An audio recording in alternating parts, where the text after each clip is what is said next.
So that's what we're doing. That's what we're doing today. We're watching that, reviewing that, commenting on it. You can hear it through the phone if you're watching vertical. You could also watch it with us on the horizontal stream that we're doing simultaneously on this channel. So everybody's got an option to watch it. All right. Without further ado, let's get to it. I'm going to press play and we're going to talk about it in about 10 minutes. Every 10 minutes we watch. Okay? And go.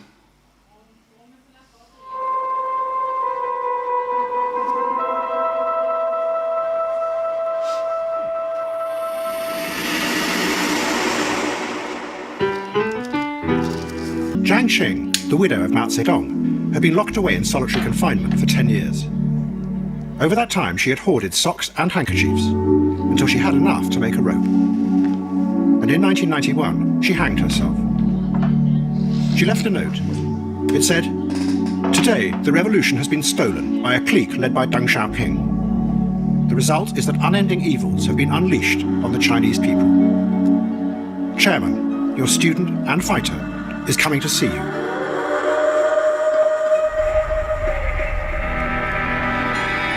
Jiang Qing's great enemy, Deng Xiaoping, was now all-powerful. The new China he had created was growing rapidly, building vast factories to send goods to the West. He had got rid of all Jiang Qing's revolutionary dreams, but he had also smashed all visions of democracy by sending troops into Tiananmen Square. But Tiananmen Square had been a disaster for the regime, and it also raised a terrible question. If China no longer believed in revolutionary communism, or in democracy, what did it believe in, apart from money?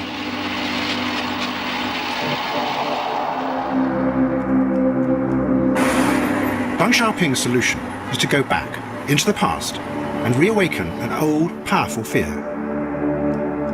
That what had happened in Tiananmen Square had really been part of a giant conspiracy by the West to destroy China. It was a conspiracy, he said, that had been going on for 150 years. It had begun back in the 19th century, when the British had invaded China and forced opium onto the Chinese people. Deng now ordered a vast propaganda campaign to begin. Its aim was to spread the idea of a conspiracy. At the centre of the campaign was a multi-million-dollar film, including British actors.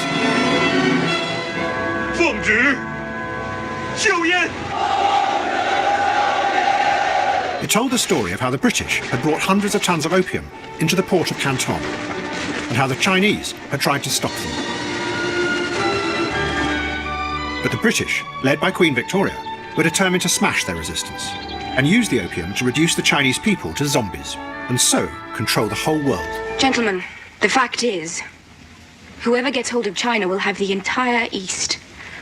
The 19th century.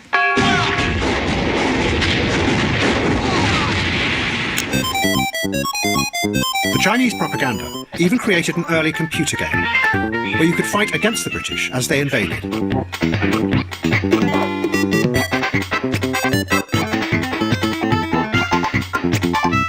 Now, the campaign said, the West were trying to do the same again.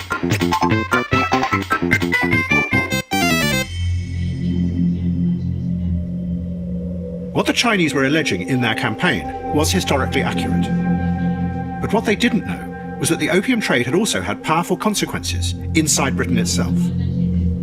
It had started to undermine the self-confidence of the British Empire and introduce a dark and corrosive fear into the heart of British society. By the middle of the 19th century, those who ran Britain were already aware of the horrors created by the slave trade. For 200 years, the British had transported millions of Africans to become slaves in their colonies in the Caribbean and in the Americas. It had been one of the main forces behind the rise of the British Empire.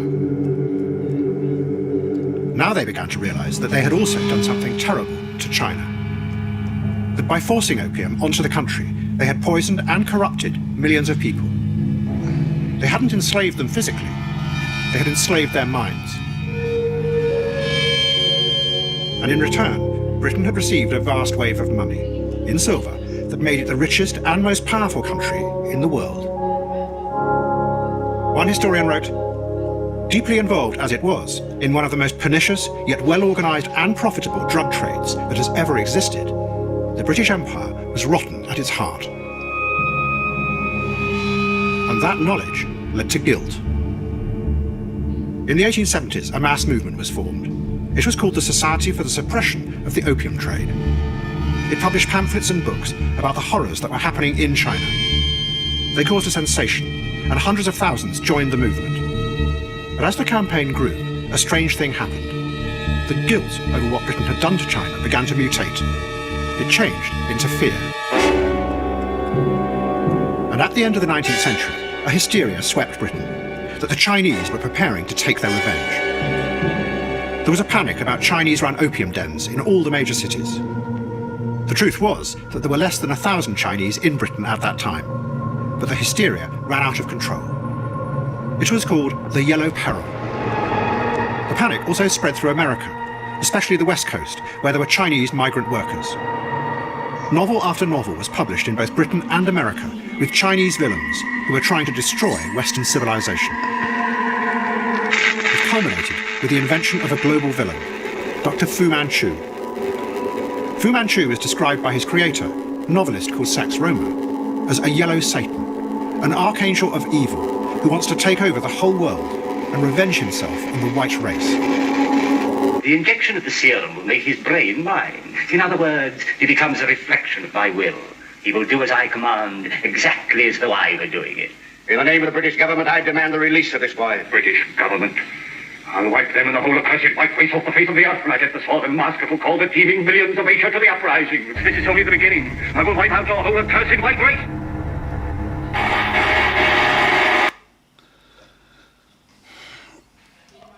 Okay, so let's talk about what we just saw right there in the documentary. By the way, shout out to everybody up in the chat. Shout out to George Albert 5600 speaking Hungarian. Shout out to SK up in the chat. Shout out to everybody who joined the conversation. We're watching Can't Get You Out of My Head.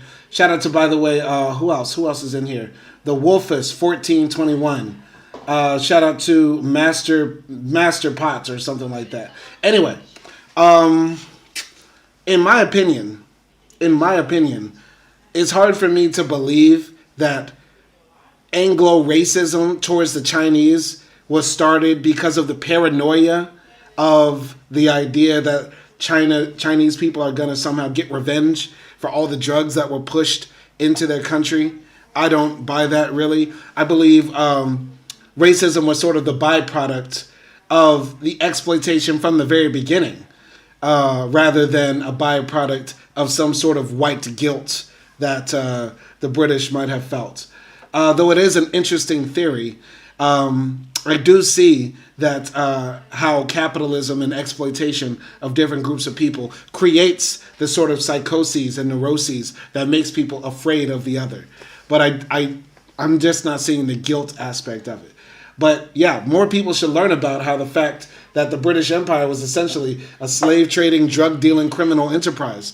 That's what the British Empire was. A slave-trading, drug-dealing, mass-raping, warmongering, drug-dealing criminal enterprise. That's what it was.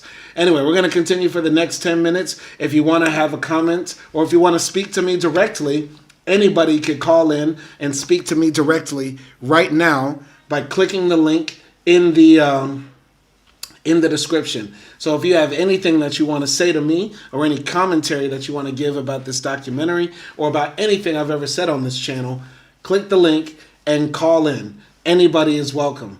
Anybody is welcome. Anyway, next 10 minutes and then we'll give our next commentary. Let's go. But at home, in both Britain and America, there were still forces deep in the heart of both societies that had little to do with democracy. Man with a gun! 12 Georgia, 30 ID additional units, 6-7 in Dacre, got 415 man with a gun. It seemed that despite all the changes of the past 30 years, that underneath the old structures of power and the corruption and the anger that created was still there.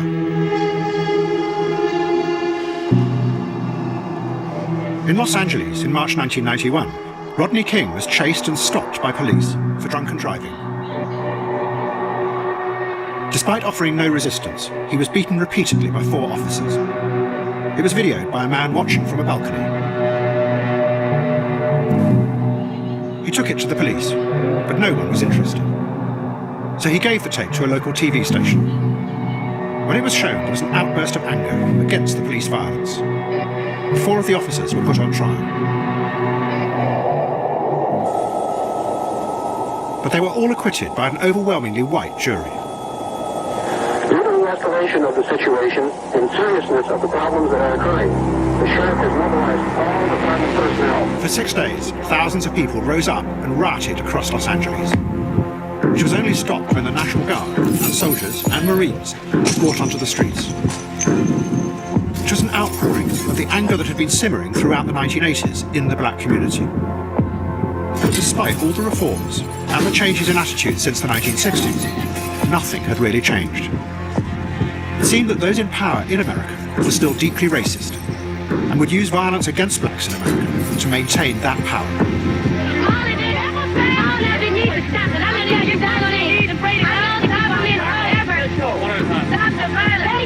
I know that the government, whenever can't stand us black people, he's doing everything in the world to make black men be extinct. But I'm gonna tell you one thing, us black people gonna survive. Now, that's wrong about the black people tearing up the, burning down buildings. That's wrong. But still, through it all, we gonna survive. So fuck everybody. I'm off. All right, well, that's just an example of the frustration that's being felt here.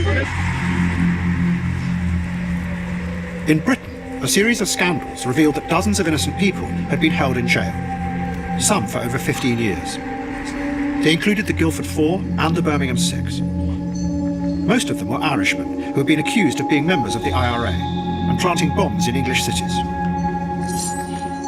Every time they had tried to prove their innocence, they had been blocked by some of the most senior figures in the British establishment, despite overwhelming evidence of false confessions and faked evidence. Eminent men at the very centre of power, from the most senior law lord to the Attorney General and to the Commissioner of the Metropolitan Police, all of them, it was alleged, knew that the prisoners were innocent.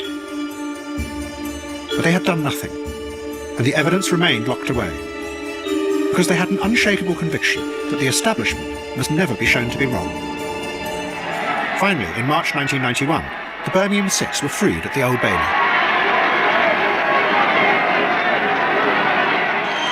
Ladies and gentlemen, for 16 and a half years, we've been used as political scapegoats for people in there at the highest.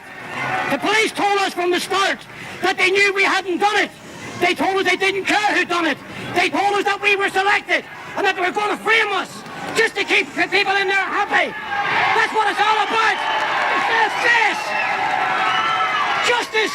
I don't think them people in there have got the intelligence, nor the honesty to spell the word, never mind dispense it. They're rotten. But there were others, also at the heart of power in Britain, who seemed to have lost all contact with reality. The intelligence agencies, from MI6 to GCHQ, whose job was to watch and monitor what was happening in the world, had completely failed to predict the collapse of the Soviet Union. Mrs. Thatcher, who had supported the spies throughout the 1980s, was shocked. Her foreign policy advisor wrote, "All that intelligence that they gave us didn't tell us the one thing we needed to know, that the Soviet Union was about to collapse. It was a colossal failure of the whole Western system of intelligence." But some of the spies still didn't believe what was happening. Sir Percy Craddock was head of the Joint Intelligence Committee. Despite everything, he was convinced the Soviets were just faking the collapse. They were just up to their usual tricks. They were still planning to take over the world.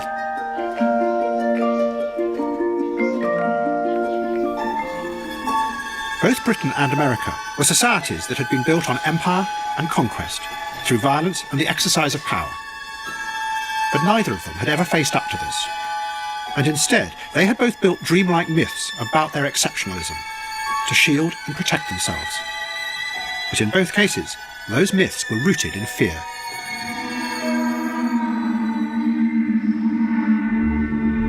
In Britain, at the start of the 20th century, not only were those in charge frightened by what they had done abroad, with the slave trade and in China, but they now had a feeling that it was coming closer, that something dangerous might also be happening inside England itself. The Empire had led to giant industrial cities rising up all across England. They were dark, frightening places where millions of people lived in appalling conditions. What alarmed those in charge was the violence and the anger that was building up there among what was called the masses. But the danger also seemed to come from the top of society as well. From the new industrialists and bankers who ran the global empire. They also seemed to be out of control. There was a wave of financial scandals, and no one seemed to be able to stop them. The novelist E.M. Forster wrote, "England is being menaced by the inner darkness in high places that has come with this commercial age."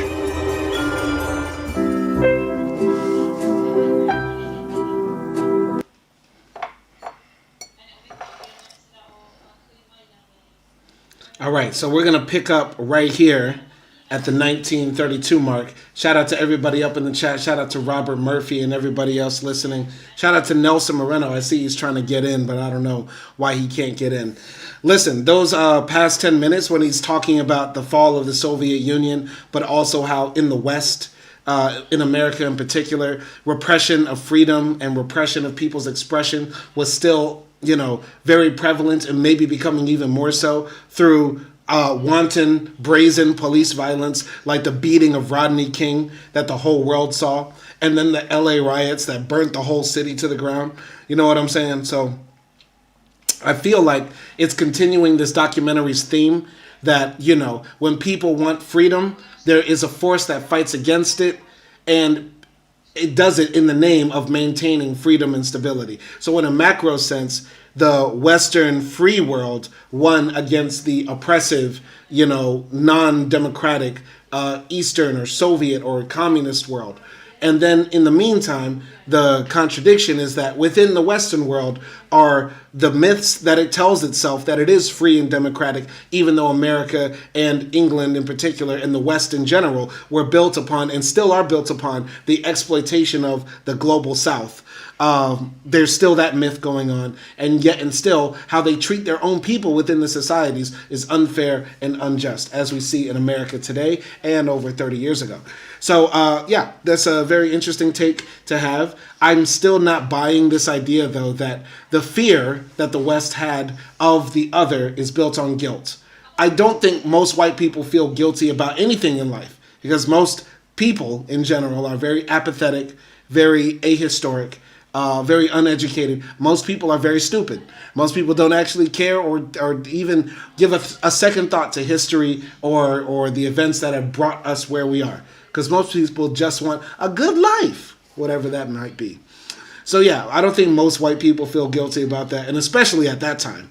Especially over 100+ years ago, definitely the powers that be could give a fuck less about the idea that, they should feel bad about what they did in the past, and that somehow China or the millions of Africans who were trafficked across the sea are going to come back and kick them in their British dick. Like, that's not going to happen. Anyway, we're going to watch the next 10 minutes, and then we're going to review it. Shout out to everybody up in the chat. Shout out to RP Fragrance, all the love, brothers. Shout out to all RP Fragrance. All power to the people. And shout out to everybody else tuning in. Be sure to like, subscribe, share this content. And if you want to holler at me, if you have anything you want to say, jump into the comments.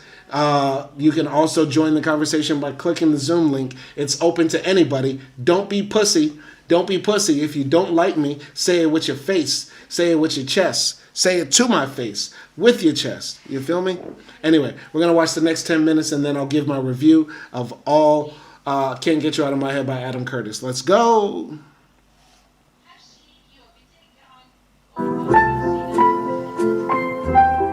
Trapped by what they saw as a danger below and corruption above, the middle classes retreated. They turned away into another imaginary version of England, where there were none of these threats. It was invented for them by a whole generation of writers, artists, and musicians, who in an act of collective imagination created a complete dream image of England's past, one that still haunts the country today.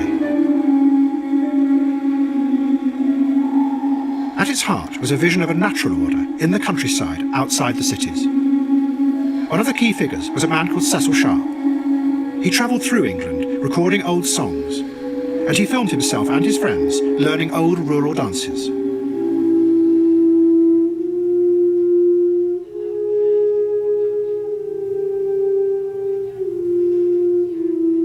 made it absolutely clear that this was a political project. His aim was to create a new kind of English nationalism, which had at its heart the idea of the folk. It was a concept that he had taken from German nationalism, the innocent rural people and their culture. It's the sort of dancing he does, the dancing that would have been done around here. Oh, it's not that in the pubs.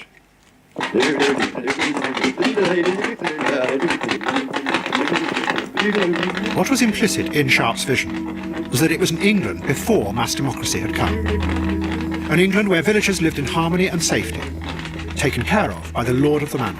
Harry, I've never seen a thing like this before in my life. What do you call him? I call it Dancing Doll. Sharp was not alone. In 1914, a festival was started in Glastonbury. It ran every year until 1927. It was organised by Rutland Bowden, who wanted it to be the centre of this new English culture. He composed an opera for the festival, which became a national sensation. It was called The Immortal Hour. It is set in a dark, mysterious wood, where there are powerful ancient forces. They can be frightening, but they are also a way of connecting with a forgotten natural order of power in England. They are the lordly ones.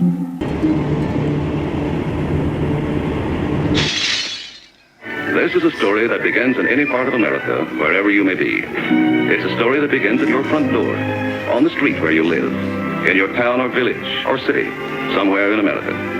And paths enchanted that lead to the wonderful pages of a storybook that tell the story of America the Beautiful. Unlike Britain, America had emerged from the First World War as the most powerful country in the world. Its president, Woodrow Wilson, had a vision that America should now use that power to spread democracy all around the globe. Behind this was a belief in what was called American exceptionalism, that the country was special, not like the old corrupt empires of Europe, and it could use that specialness to remake the world. But the Republicans who controlled Congress refused to back Wilson. They thought that such a crusade would end up corrupting America. And Wilson's dream of a globalized democracy collapsed. Instead, the American economy went into a severe depression. In a growing mood of fear, there were race riots as whites turned on the black communities in the cities. In 1921, a white mob attacked the black areas in the city of Tulsa and destroyed them. They even used aircraft to drop bombs. Out of this fear came an organization called the Ku Klux Klan.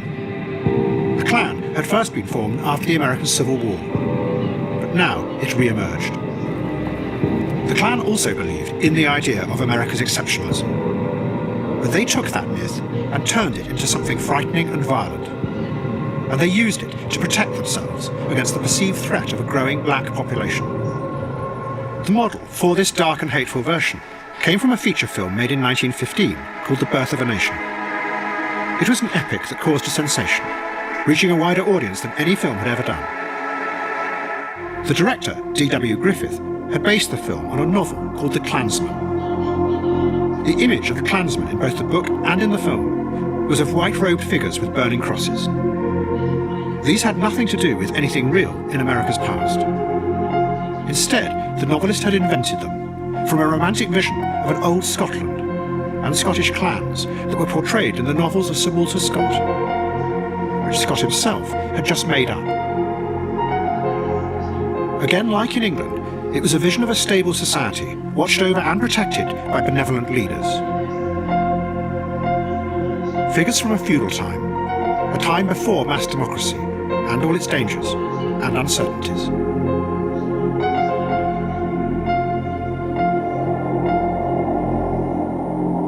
In real life, the new Klan then copied the costumes and imitated the rituals from the film, and it quickly became a mass organisation. By 1925, the Klan had 5 million members, and the political power to mount a mass march on Washington. They called themselves the Invisible Empire.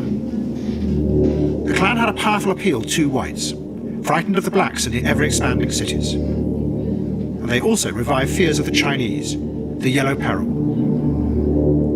What the Klansmen were doing was retreating into a mythical version of the past. It gave them a sense of power, and of being part of a natural order.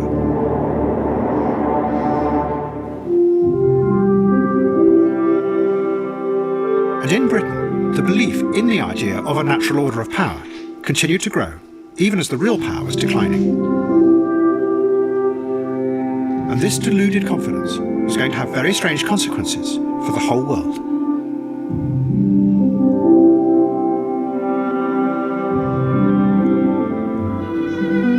After the First World War, a group of upper-class English men and women were sent to Baghdad to create a new country out of the ruins of what had been the Ottoman Empire. The most famous was Gertrude Bell.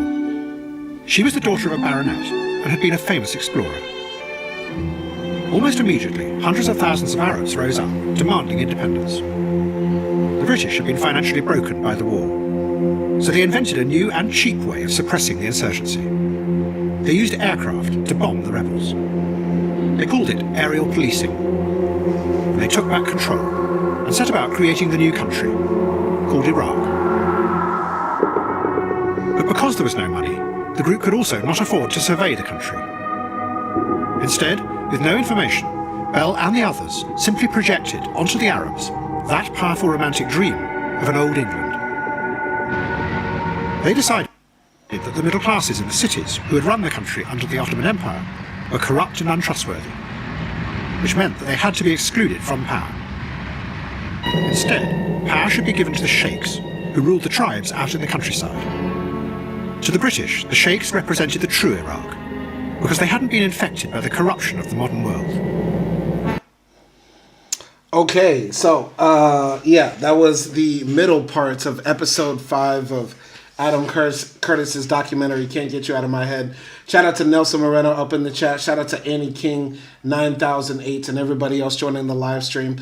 In the previous 10 minutes that we just watched, from the time of the Ku Klux Klan and racism in the United States to the issues of the British Empire declining, I like the part of nation building, how he compares how in the UK these people were trying to form this idea of the British tradition, the folk people, by going to these rural parts and capturing video and recordings of people's traditional song and dance, and how that compares with America, because it was a nation that exterminated and genocided the original people who lived on the land. So the only way to give birth to the nation was by, villainizing a group of people who were the victims of 400 years of slavery and oppression by, lauding and applauding the Ku Klux Klan and making them seem like the heroes, the builders, the protectors of the new America, the new republic post-Civil War. Very disturbing when you really think about it. But yes, it's like in the UK, when the British were building their identity, their idea was to just sort of wash over the last 400 years, when they kidnapped millions of Africans, threw them into the sea, and formed whole new nations based on slave identity, and, conquered India and all sorts of wicked shit. And they sort of just glossed over that. And then the American version is like, they doubled down on that. Yes, we did do the genocide. We did do the slavery. We are the bad motherfuckers. Respect us. That's the American way, I guess. So very interesting how he talked about that over those last 10 minutes. Okay. And very interesting how they're now jumping into Iraq and the nation building process of Iraq, which was a colonial project done by the British. And I think this part is going to be interesting because I haven't heard this story before. And that's what I like the most about this documentary, is that they have a lot of stories that you have not heard before. Without further ado, let's get into it. We're going to watch the next 10 minutes from the 30-minute mark to the 40-minute mark and then give commentary. Let's go! Which meant that they had to be excluded from power. Instead, power should be given to the sheikhs, who ruled the tribes out in the countryside. To the British, the sheikhs represented the true Iraq, because they hadn't been infected by the corruption of the modern world. Their system was one of a natural order, just like in the England of the past. The sheikhs, said Gertrude Bell, are like great aristocrats. They will run a system that will maintain a natural equilibrium. The truth was that this picture of Iraq was completely detached from reality. The sheikhs were really marginal figures. The Ottomans had begun to create a modern, progressive society in the cities. The British now tore that apart and replaced it with a strange dream, that had nothing to do with the complex, multi-layered society in front of their eyes, but was really rooted in the strange, dark fears that were rising up in Britain itself as its power declined. Then, in 1932, the British, facing an economic crisis at home, packed up and went, leaving behind them a completely unreal and unstable society.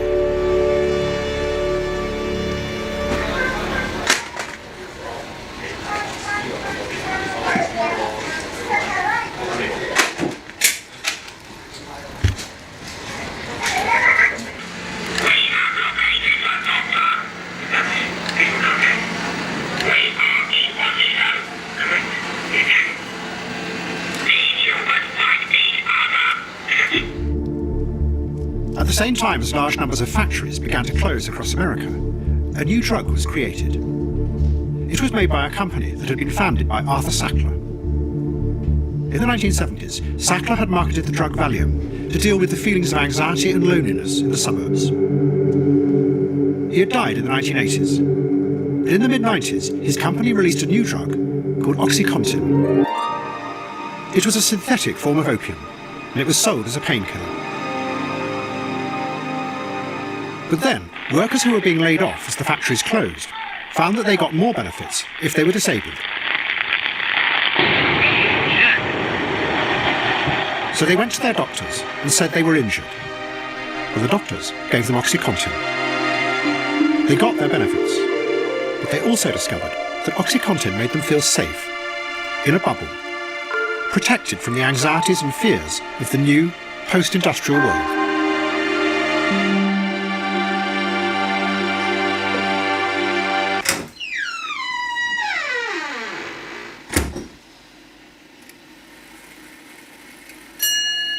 In the 1950s, as the empire collapsed around them, the British government saw the intelligence agencies as one of the few ways in which Britain could still remain powerful around the world. In the public's eyes, the spies were powerful, glamorous figures, epitomised by James Bond, who proved that Britain still had global power. In reality, MI6 was full of communists who kept defecting to the Soviet Union, while MI5, whose job was to catch such traitors, hadn't caught one for years. A tough police chief from Glasgow was sent in to reform MI5, but the agents would only talk to him in Latin, which he didn't understand. He gave up and told his wife that it was like working in a madhouse. Then MI5 was told by the Americans that one of its own agents was also a traitor. Surveyor of the Queen's pictures, Sir Anthony Blunt. He, of course, is here. Sir Anthony, if we are going to... MI5 asked Blunt if he was spying for the Russians. He said yes, he was. So to avoid embarrassing the Queen, they gave him total immunity from prosecution and let him carry on working at Buckingham Palace. The Negro is ticking under the picture. I've been listening to him while you're talking. It is indeed a clock. Yes. And the mechanism is peculiar because the actual time, if you want to know the time, you have to look into the eye. John le Carré had worked as a spy for MI6, and the experience made him understand what this secret world was really about. That in a country whose power had collapsed, leaving only a drab, decaying reality all around, the spies had managed to recreate a magical world, where they could go anywhere they wanted, bug, burgle, and even assassinate people, without any fear of judgment or control. Just like in the Empire. There is something delicious about being told now we're going to have to burgle that house tonight. And what we'll do is we'll have a policeman outside, and while the owners of the house are away, in case they come back, the policeman will say, I'm sorry, you can't come in, we've had a burglary report in your premises. And these larcenous instincts, which are put to the service of the crown, had a voluptuous quality in the sense that this was a necessary sacrifice of morality. I really believed at last that I had found a cause I could serve. I also longed for the dignity which great secrecy confers upon you.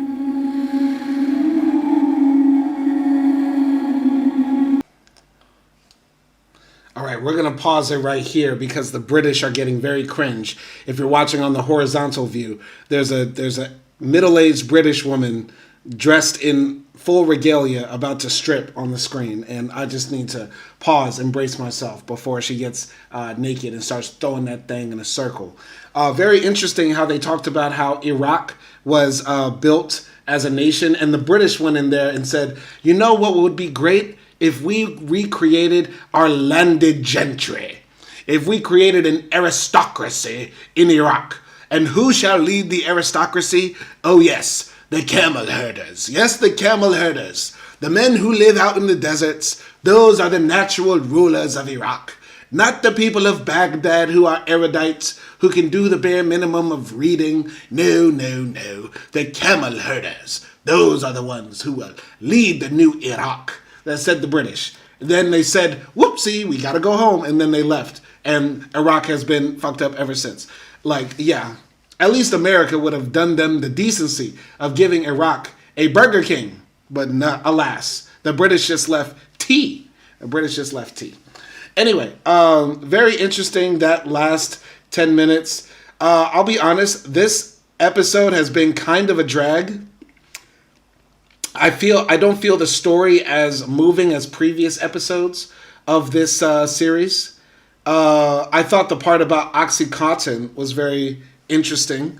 Of course, it's the story that we all know, right? The Rust Belt begins to form when all those giant car manufacturers and other plants leave the northern U.S. and go to India, China, Mexico. Thanks, Bill Clinton. Thanks, NAFTA, right? And, basically all those poor white folks get hit with their own crack epidemic, and it's called OxyContin. Yes, and oxys become like blue magic. They become like blue magic to Paul, John, and Thomas in Michigan, right? And so they all get cracked out. That was kind of cool. Kind of disturbing that in the royal palace they have a picture. They have basically a lawn jockey. And if you don't know what a lawn jockey is, basically white people in the past used to have toys and imagery and figurines that they would put on their lawn that were caricatures of black people. They were Sambos and things like that. Big lips, bucked up white eyes, tar black skin, and white people thought that was funny. And in the royal house of the Queen, I guess in the UK, she has one of those types of memorabilia, I guess you could say, in her possession. And it's like a clock where you have to look into the eyes of this black Sambo type of character to tell the time. And the British are so proud of that. They're so proud of that, right? Also, I thought it was interesting how MI6 was basically, the best way if you were a communist in the UK to defect to the Soviet Union. Just join MI6 and you can get a first class plane ticket to Moscow. That was pretty cool. But yeah, other than that, this is okay. This is interesting. Always disturbing. Always weird what Adam Curtis does in the documentary. But nevertheless, still pretty cool. Once again, this is a live call-in show. If you got anything you want to say to me, say it with your chest. Don't be pussy. Don't hide in the comments. You can talk to me right now just by clicking the link in the comments section, and you can join Zoom. If you too pussy to say anything to me to my face, don't jump up in the comments with all that racial shit that y'all love to call me. You get what I'm saying? Say it to your boy with your face all tight up. Anyway, shout out to everybody in the comments. Shout out to Alive Till Death 8. Shout out to Alive Till Death 8. Shout out to Nelson Moreno. All right. Nelson says, the guy who's talking became an author. He wrote Tinker Tailor Soldier Spy. Never read it. Can't get you out of my head. It's Nelson telling y'all what we're watching. MI5 is a whole joke. Yes, and MI6 as well. And Dina403. Shout out to Dina403 up in the chat. And shout out to Dogs Are God's Gift as well up in the live stream chat as well. Okay? Continuing, we're going to go to the next 10 minutes, the 39-minute mark to like the 40-minute mark. Sorry, 39-minute mark to the 50-minute mark, and then we're going to give commentary there. Let's go. And these larcenous instincts, which are put to the service of the crown, had a voluptuous quality in the sense that this was a necessary sacrifice of morality. I really believed at last that I'd found a cause I could serve. I also longed for the dignity which great secrecy confers upon you.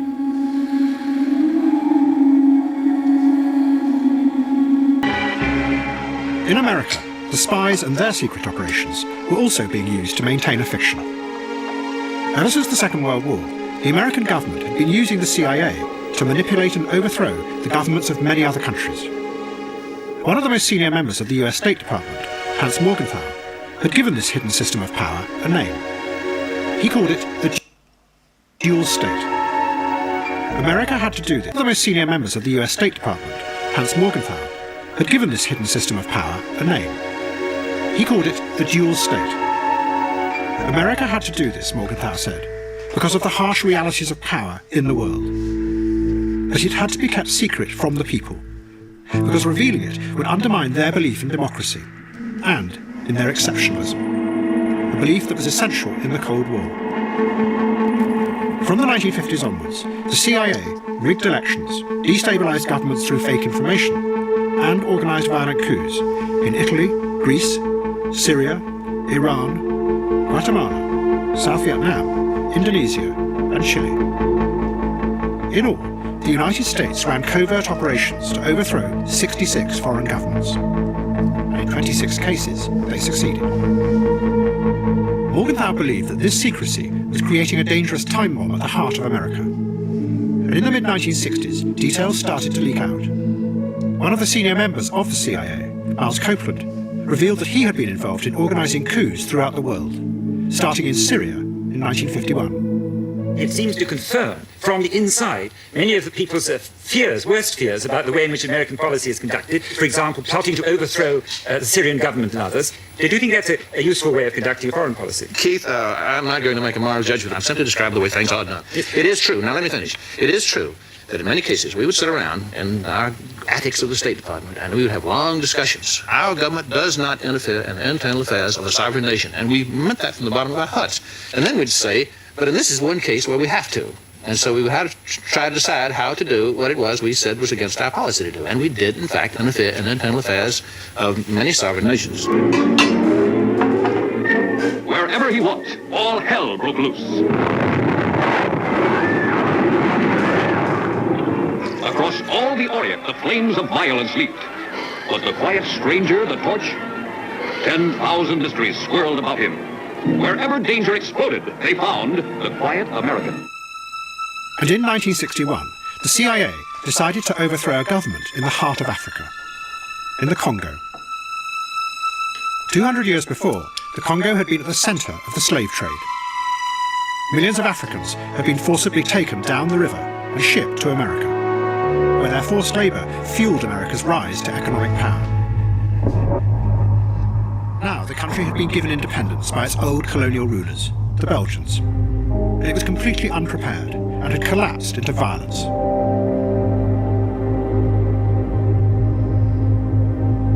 The CIA were frightened that the new Prime Minister, Patrice Lumumba, was about to turn for help to the Soviet Union. It meant that the Russians might take control of the giant copper mines in the south of the country. The copper was crucial to the new electronic systems and computers that the Americans were building. They were the foundations of America's new wealth and power. And the CIA helped Lumumba's opponents capture and kill him. And they helped install a dictator in his place. He was called Colonel Mobutu, whose brutal regime the Americans would support for the next 30 years. Rather than establishing a democracy, what the Americans had found themselves doing was continuing the instability that had been created by the old European empires. And then they did the same in Iraq.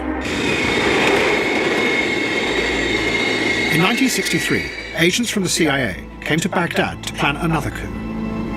One idea was to secretly poison the communists in the government. But the country the British had created was by now so unstable that before the Americans could act, the Ba'ath Party mounted their own coup. The streets of ancient Baghdad become the scene of a short but decisive revolution that topples the pro-communist government of Premier Abdel Karim Qasem, shown here on the right. A six-man military junta seizes power on a holy day, and within hours the premier, who reportedly had executed 10,000 people, is himself shot. But the American agents supported and helped the overthrow. They even gave one of the young Ba'ath Party members, Saddam Hussein, a list of communists in Iraq. Saddam Hussein used it to execute thousands, and it began his rise to power. He later ordered a feature film to be made about his heroic role in the coup.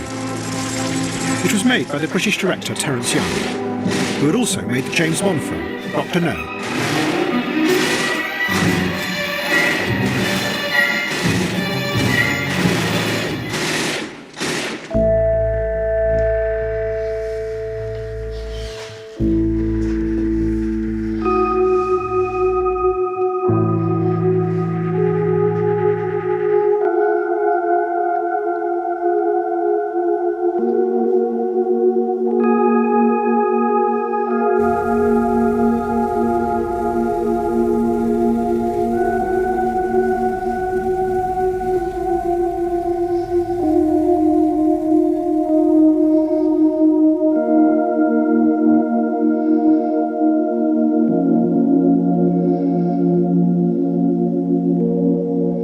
Deng Xiaoping died, the country he had created was growing fast, becoming more and more powerful.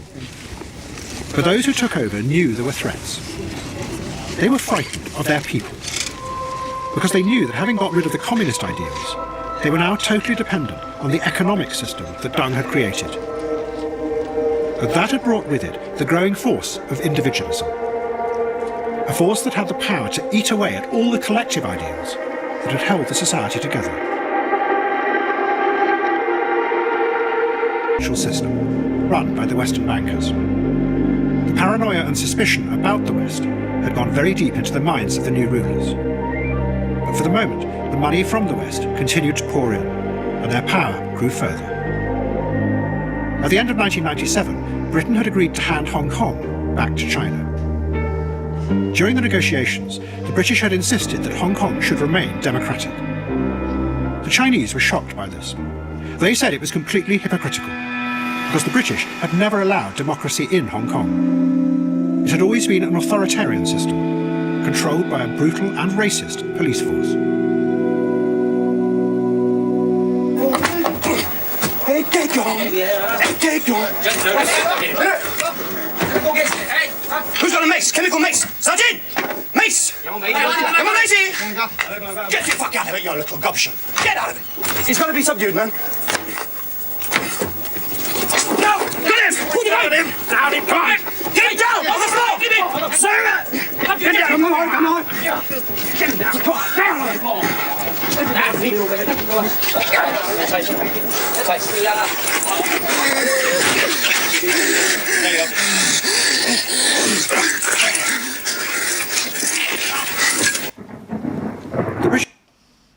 Okay, so we're going to jump in right here. That was a very intense scene to end off on in the last 10 minutes of that 40-minute section, right? That was a lot to take in. Nelson, what's good, man? How are you? I've been doing great. Thank you. How have you been doing? I'm doing all right, man. You sound sleepy, tired, high, or fucked up. I'm normal. I'm just watching the show. I'm hearing it with you. Okay. So what you think of this episode? I like this episode, actually. I thought it was kind of funny. Mm-hmm. I think this was one of the most funnier episodes. Yeah? For example, you have in the scene that you're watching right now, with they were beating up the guy from Hong Kong. Mm-hmm. I laughed at those gay little costumes the British were wearing. Yeah, that was crazy. That was one of the more intense scenes. It reminded me of the scene, I think it was in episode 1 or 2, when like this Indian man walked into a barber shop and the white man was like, no, get out. Yeah, that was episode 1, I think. Yeah. Speaking of racism, that's unintentionally funny. What did you think of Michael B. Jordan getting called the N-word by that guy with Tourette's at BAFTA?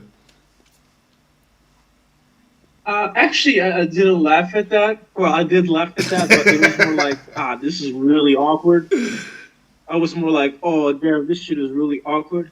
And it sucks, because that type of Tourette's, your brain wants to communicate the most destructive thing possible. Right.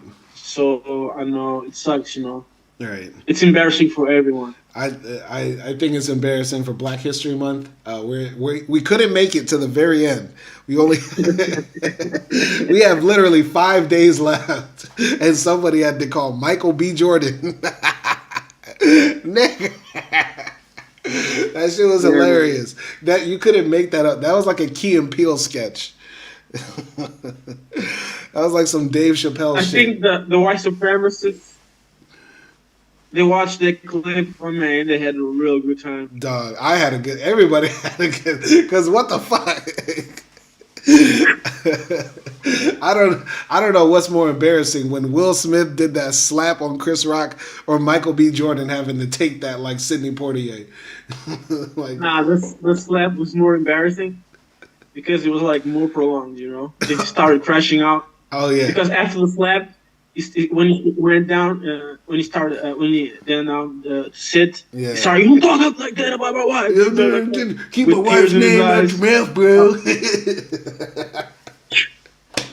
That was a real bad look. Oh shit! Oh man, there's more to say. What would you prefer? What would you prefer to be like called a nigger on live TV or Will Smith slapping the shit out Shit, that's hard. That's really hard because both of them are emasculating as fuck. Hey, hey, I'm choosing N-word. You choose no, man. I gotta fight Will Smith. I wouldn't just sit there and take it. I'd be shocked, but I'm gonna fight that iRobot nigga and fuck that. I'll show you who's legend. With Will Smith, I don't know. Maybe I'm valuing bad things, but if that happened to me, I'm thinking, man, I gotta kill Will Smith. You gotta kill I Will cannot Smith. I gotta kill this guy now, man.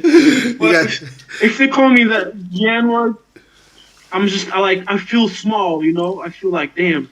Yeah. I'm not automatically thinking, man, I gotta restore my honor. Yeah. I don't know if you saw Sinners. Did you see Sinners? I've seen it. It was alright. Yeah, it was just okay. But I'm pretty sure now Sinners is gonna win every Oscar. Like, and the Oscar for best romantic comedy goes to Sinners. Best sci-fi, Sinners. Michael B. Jordan ain't going to happen, man. They're going to give him a bonus Oscar, man. For sure. and the Oscar for Lifetime Achievement Awards to prove we're not racist, Michael B. Jordan. Boy, that white guilt about to hit the whole way. That movie was kind of mid. It was very mid. Kind of mid. Yeah. I mean, I like the white people more. They were more interesting in that movie, you know? That Irish guy. No. There's just the whole movie was just all right. People blew it out of proportion, but it was just okay. It was just okay. But now it's going to be called the greatest movie of all time because Michael B. Jordan is a civil rights icon now. I mean, if you think about it, it was better than Black Panther. It was better than Black Panther. Get the fuck, for sure, yeah. Get the fuck out of here now. So you get not. Black Panther is trash, man. The first one, the first Black Panther is trash. Yes. Get the fuck out of here. Yes. Get the fuck out of here. Like Africa in that movie is so lame. That's not Africa. What the hell is that? Okay, yes, it is. That was a studio. Nah, bruh. That was a CGI studio. Nah, man. Wakanda is too lit. Wakanda is too lit, Ryan. What you talking about? Yeah, can you hear me? Yeah, can you hear me? Yeah, hello? You there? Yeah, I can hear you. And that ending scene, it was awful. What? I can hear you now. Oh, when Killmonger said, "Bury me in the sea with my ancestors." The ending scene. No, that was like kind of cringe. But what was worse was like when they were fighting in the CGI train station. Okay. And it was just like flying around and stuff. Listen. We watched Star Wars. You watched the first Star Wars, and you don't complain. Oh, that's CGI trash, bro. Yoda's a real fucking puppet. Nobody cares. Man. Like that was like a 60s or 70s movie, man. That's not a fair comparison. No, it's not a fair comparison. But I mean, the storyline of the first Black Panther is too fire. But we'll no. What are you talking about? Did you see the end where he goes to the basketball kids saying, "No, I'm going to help you kids"? Yeah, it was all right. It's as revolutionary as you can get in capitalism, right? It's propaganda because at the end, the Wakandans like give the fucking weapons to the CIA. Like, what the fuck was that? Yeah, it's really bad if you think about it. It's Disney. Disney's like this, man. Disney they make like this stuff, man. I don't like Disney stuff. Usually. Yeah. I mean, it is cringe if you think about Star Wars. But I mean, it came out at such a pivotal time. Like, you have to put context into Black Panther. You know what I'm saying? It's about context. When did it come out? Like, what was happening there? Dude, it was like, it came out like at the beginning of the Black Lives Matter movement. 2010s like Black consciousness. We had never seen a Black superhero film at that scale. Like, yeah, we had Blade. But Black Panther was like the highest grossing Marvel movie of all time. You know what I'm saying? And it was just incredible to see the whole world cheer for Africa. Like, that had never been done before with any other film. So that's why I think like context matters for Black Panther. I can see that. But anyway, one more thing I gotta say, going back to this documentary here. I really like the parts where he's talking about like nation building and identity building, and how for the global South it's been at the hand of a gun, at the other end of a gun by the West, you know, in Congo, in Iraq.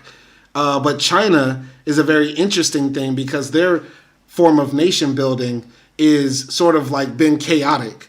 They wanted to build on the past, then they destroyed all the past. They wanted to be communist, and then they went into a type of market socialism. And it's very interesting how like China is sort of like very psychotic as they build their nation. What do you think about that?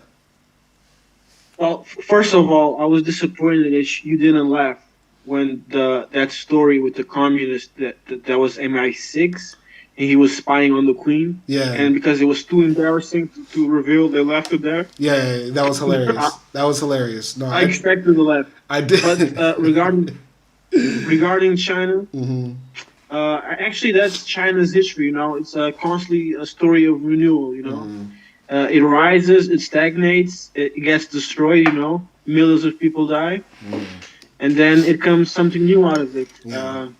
That's the history of China, really. Since forever. Yes. It's a very fragile. It's a very, despite having a very interesting culture and like, you know, it's a green place, but it has suffered a lot. Absolutely. So very interesting, and I like how they brought up how the Chinese, in the Chinese mind, it's always like fucking hypocritical when the West comes and says like Hong Kong needs to be democratic, and then like if you ask the Hong Kong, they've been getting their fucking shit rocked by like British pansies, you know, wearing tighty whities. This shit's crazy. Actually, you know, the interesting thing, the Hong Kong guys, the last, I don't know if it was a viceroy or something, but the last British guy before he left, he actually was very popular then. I think they still like him. Okay. Yeah. I'm not excusing colonialism, but the guy who was in charge at that time, he was quite popular. I don't know why, but well, you know, there's still maybe he was kind of chill, you know. There's still South Africans that love that last apartheid president, the white guy. They're like, we want the white man back. Give us the white man. But yeah, let's watch the next. We're gonna watch the last 10 minutes. Okay, so we're gonna pick up from when this Chinese man was getting his shit beat up, and then we're gonna watch the last 10 minutes and then comment. All right, let's go. The British government sent an envoy to negotiate with the Chinese. He was Sir Percy Craddock, who had finally accepted that the Cold War was over. But after the talks, Sir Percy announced that he agreed with the Chinese. The demand for democracy, he said, was difficult, because when the British ruled Hong Kong, there had never been any democracy. Sir Percy was not invited to the handover. And in the pouring rain, Prince Charles watched as the Chinese said goodbye to the British by singing them a Rod Stewart song, Rhythm of My Heart.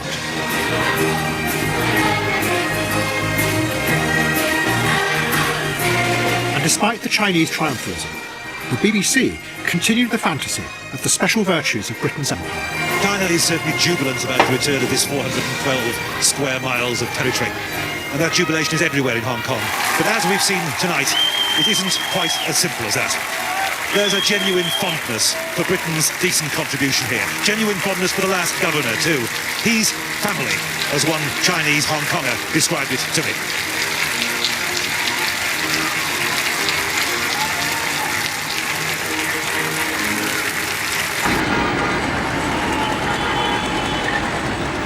In 1998, the very thing the Chinese leaders were frightened of happened. The global financial system went out of control.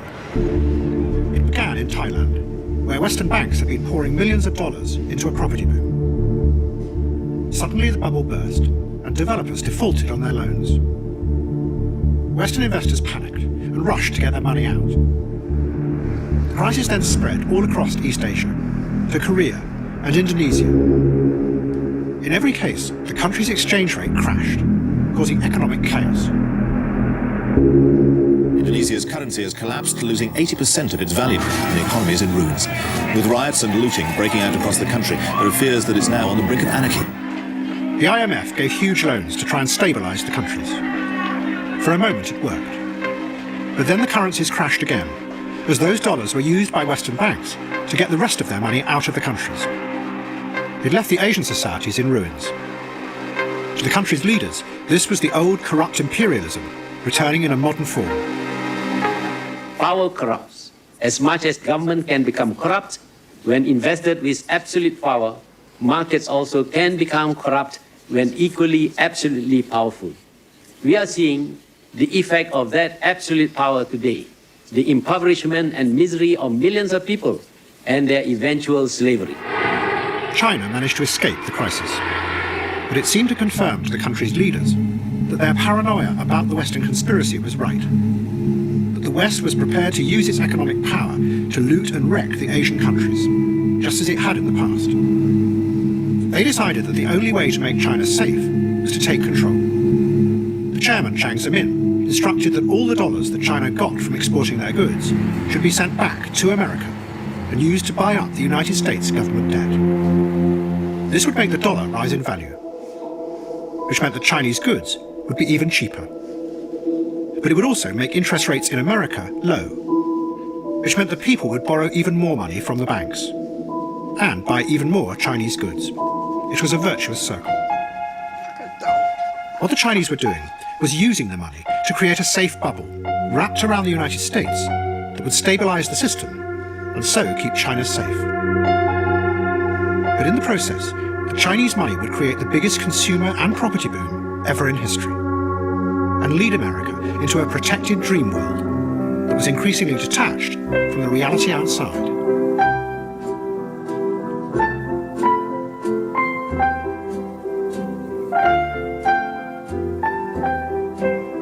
And that dreamlike state was going to have extraordinary consequences, not just for America and China, but for the whole world.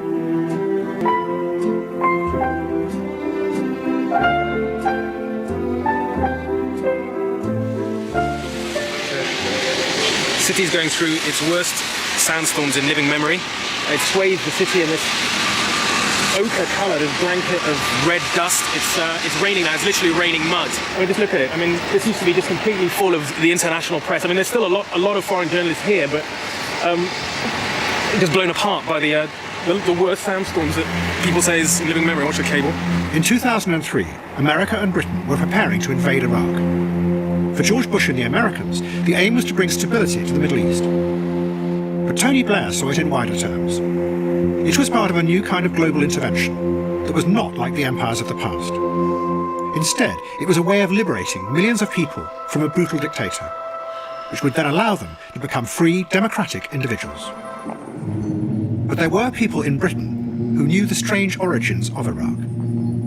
How 80 years before, English administrators had gone there and created a highly unstable society rooted in full streams of England's past. A group of 6 historians came to see Tony Blair.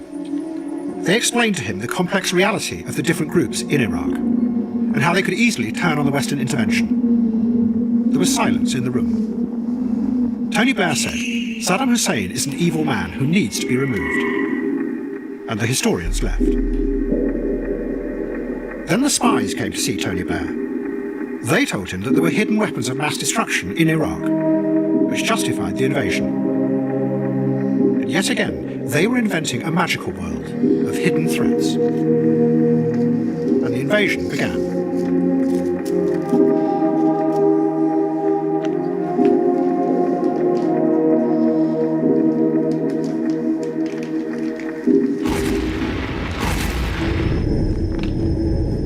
By 2007, the war in Iraq had become a nightmare. The Americans were pouring nearly $1 billion in every day to keep a conflict going that no one knew how to win. In the past, the Vietnam War had caused chaos at home in America. Not just in the mass protests, but the cost of such a gigantic war had wrecked the American economy, with growing inflation and unemployment.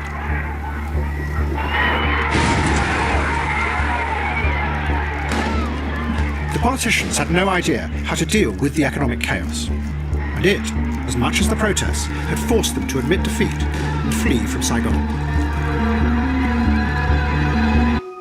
But now, with the Iraq War, there was no effect on the economy, and there were no protests. The reason was the Chinese money. The Chinese continued to buy up more and more of the American government debt, which meant that the consumer boom continued. And safe in their protected bubble, few of the American people protested. The war was far away and had no effect on their lives, which meant there was no pressure on the politicians to admit defeat. And that led them to try ever more desperate measures to achieve victory. But that desperation was going to awaken ghosts from the past that would return in a distorted and frightening form. Sheikh Abdul Sattar Abu Risha was the leader of one of the largest Sunni tribes in Anbar province outside Baghdad.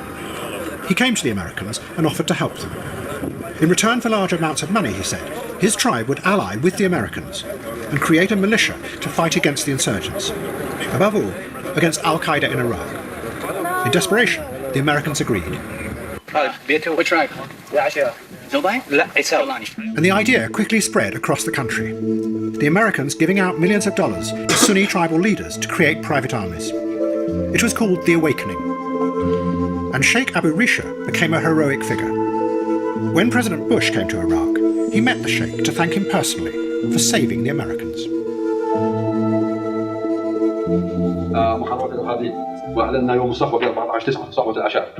On September 14th, 2006, we have made our voice loud and clear. It was the tribals rising against terrorism. And we attacked Al-Qaeda, starting with Al-Anbar. And if they rely on us, we will be able to defeat terrorism and Al-Qaeda from throughout Iraq. But what the Americans had found themselves doing was exactly the same as the British had done 80 years before. Faced by a complex society that they did not understand, they were turning to the tribes outside the cities and giving them power. They called the militias the Sons of Iraq. And it seemed to work. But in reality, it was going to lead to something even worse.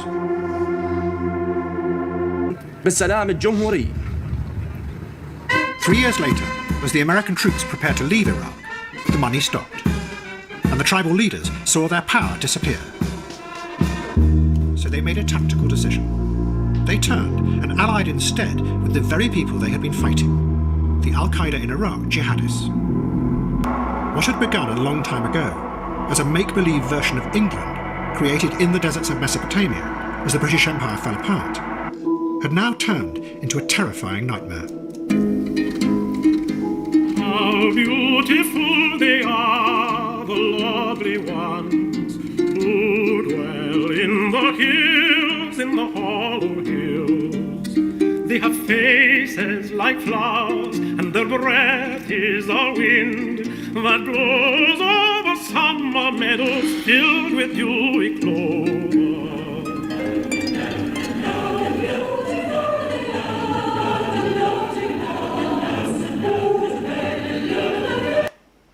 All right, so I'm gonna start commenting right here because I like the parallel he's drawing between America creating the KKK and by extension America created another group of radical religious extremists in a foreign country called ISIS. I like that. That's kind of interesting, very interesting parallel. But what I also really liked is realizing that China is one of the most based countries of all time, if not the most based country of all fucking time. God damn China. Like, God damn China is a fucking beast. But China starts buying up U.S. treasuries as a way to weaponize American capitalism against itself, making the Americans think that they're living in some, great utopia. Meanwhile, they're really just kept afloat by communist money, cheap Chinese goods. I mean, Jesus Christ, China is fucking brilliant. I love it. I love it. Nelson, you there? Yeah, I'm here. What'd you think of the last part of episode 5? Yeah, I thought it was funny. I thought, like when Bush had that meeting with that Sheik guy? Yeah. No, when Bush had on the Chinese silk suit, that was fire. Like, what the fuck? That fucking Texas hillbilly walking around with like the finest silk. But like when he was having that meeting in the Middle East with that Sheik guy, yeah, and there was that guy translating or something. They're having that meeting. Mm. Like Bush just had like the dumbest look in his face. It's a dumbass. It was like it's just it was stupid. like Just a dumb as complete hell. total dumbass. Yes. But whatever. Yeah. I mean, it's interesting how you know how haunting these this colonialism and genocide seems to still lingering, and how like people have no other real imagination other than the past. It kind of reminds me of what we're reading today. Capitalism, realism. Mm-hmm. Mm-hmm. Yeah, like how, there sort of is no alternative, especially in this post, Soviet world. You know what I'm saying? And sort of like we're living in this weird in between where, things are sort of out of place. There's no permanence to anything. But when we look at sort of human nature, we're sort of repeating the same things. Like, that's what I think Adam Curtis is getting at. I mean, there's no real vision of the future. Mm-hmm. What would you say that Curtis is saying? You think he's saying that like ideology collapsed, or like the movement, like collective organization? My main thing that I'm getting from this documentary is the idea against collectivism and individualism, and those two things are constantly at odds. That's what I'm constantly getting from every episode. And this one, I feel like, is no different, except this one just sort of more focused on the new sort of Cold War, how China has sort of risen in the place of the Soviets, and now it's neoliberalism versus communism with Chinese characteristics, which are both sort of two ideologies that are formless and nameless and less tied to real ideology. That's what I'm getting. But not your opinion, but like from Curtis' opinion. You think he's saying like that power is like centralized, or is it like a network? What I think Curtis is saying is that power is constantly fought over and negotiated.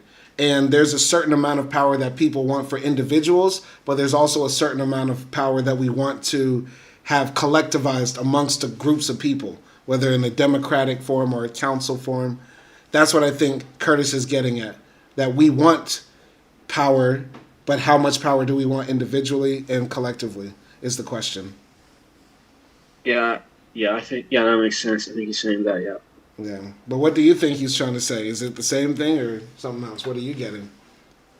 I think he's saying that, like, the world is too complex for any other individual to really understand. So people, like, they recourse. So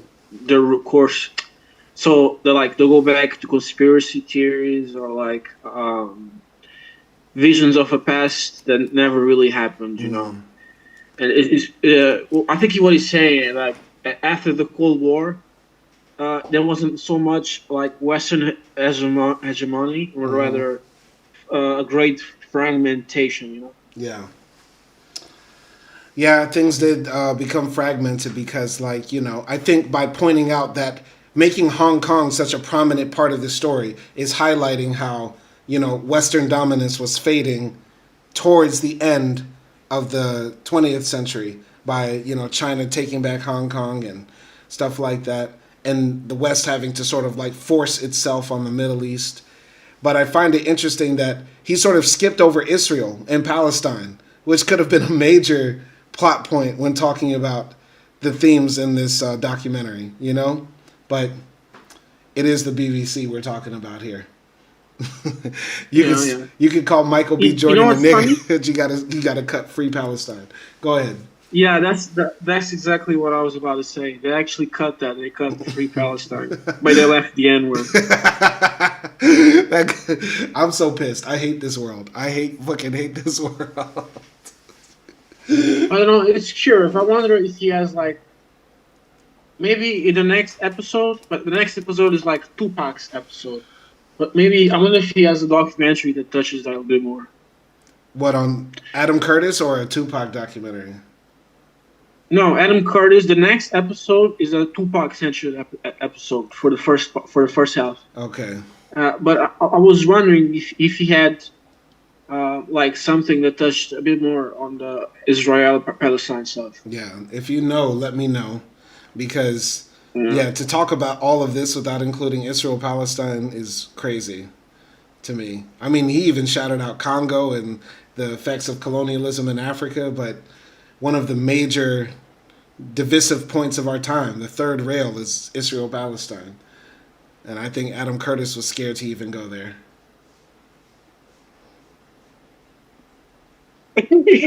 Yo, everybody's scared of the Jewish mafia. You know what I'm saying? I mean, yeah, that's the point. That's the point. Yeah. But he has like, I was watching today another documentary he made, and that one is even more like dark. I'm scared because this one is pretty dark, but I like it that it shows a lot of weird trivia type history. Like, hey, did you know Mao's wife was the first fucking Chinese woman to fucking kill a man on TV? Like, yo, shit, I didn't know. It has like, he's older. He's more like Mark Fisher kind of line, you know, generation. But I had him. Sometimes it has like that stoner white guy energy. Yeah, exactly. That's what I feel like. I feel like I'm in the mind of a very intelligent, like, anthropologist, but he has no black friends. He's hella woke, but he has no black friends. So I want to see him versus Shahid Bose. Okay, stop. We're not talking about Malcolm X. So every time I talk to you, you mention white Malcolm X. I want to see a Wolkoff. Oh, I can't. An anti-colonial Wolkoff. I can't. Anyway, this is a good episode. I appreciate you coming through. I'm going to call it a day. It's late over here. But appreciate you coming through, and everybody else for joining the live stream. Thank you. We're going to probably do the next one sometime later this week, and that'll be the last episode of watching this Adam Curtis documentary. Sorry it took so long for anybody who was waiting.